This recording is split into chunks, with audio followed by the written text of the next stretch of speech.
Sourcefed Movie Club, how you doing? This week's movie for the Sourcefed Movie Club is Ghostbusters, as chosen by Trish as a way of honoring the passing of Harold Ramis. And Trish, thank you for doing so. Seriously, his passing is something to be honored, commemorated, and don't quite agree on your choice of movies, though. I mean, if you really want to sample the genius of Harold Ramis and his contribution to the world of comedy and the world of cinema, my personal recommendation, check out Groundhog Day. He wrote and directed that and is just brilliant cinema from start to finish. But let's talk about Ghostbusters, because honestly, you feel like three oddballs like Dan Aykroyd, Bill Murray, and Harold Ramis probably would have lived their lives as unknown if not for something as quirky and unique as Ghostbusters that gave all of them their start, gave all of them their big break, you know. Well, Bill Murray, I guess, more so got his break in Caddyshack, but still.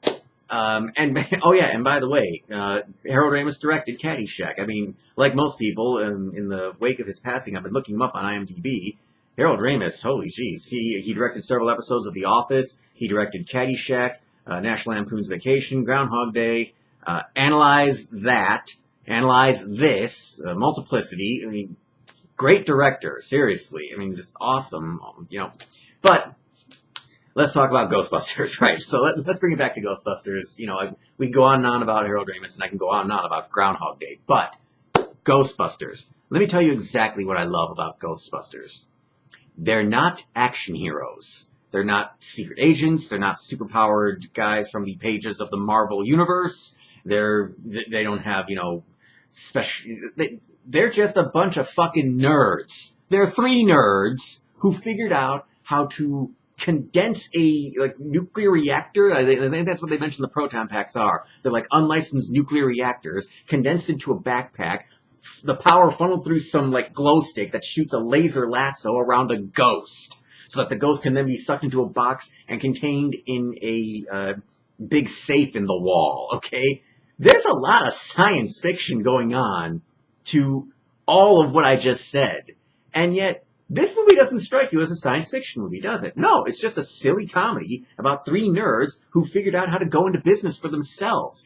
I think the most important thing to remember about this movie is how it begins. It begins with the whole library sequence, and they see a ghost for the first time, and they just run like hell. Okay? They realize, oh my gosh, all these calculations about ghosts. We were right. It's real. They run like hell. It's such a human moment because they don't have a defense against it. But then, you know, Egon, you know, that's what you gotta love about Egon. He's like the rock that holds it all together when he says, yes, according to my calculations, we could actually trap and contain a ghost. Are you serious? I'm always serious. You know, you gotta love that about Egon, is that he's the ultimate straight man because of that. So, then what happens right after that in the movie? They go to their university, and they're kicked out of the university because they're considered bad scientists for researching the paranormal, okay? And, yeah, strictly speaking, that's not the best science there is the science of whether or not spirits exist. But, for the sake of this movie, these guys come out as, you know, pretty awesome scientists because they're scientists who save the world with science by saving it from Gozer the Gozerian.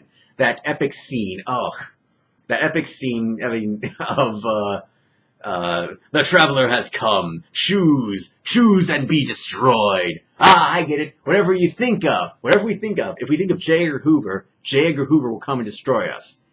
When I saw this movie for the first time, I had no idea who the fuck J. Edgar Hoover is. And I kind of wanted to find out of morbid curiosity. I wanted to see. It's like, really? Well, he just said it.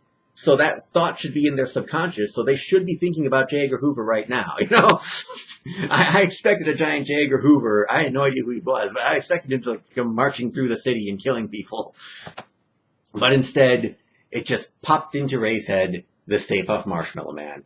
Three nerds, because you gotta love the fact that the fourth Ghostbuster isn't a nerd. He's given the job interview of, do you believe in the Loch Ness Monster, you know, paranormal activity, you know, psychic powers, the theory of Atlantis, and he says, if there's a steady paycheck involved, I'll believe whatever you say. He's just there for a job, you know. And so he brings that element of sanity, of the non-nerd into the group. And you gotta love that it takes all four of them to cross the streams and save the world from a giant marshmallow monster.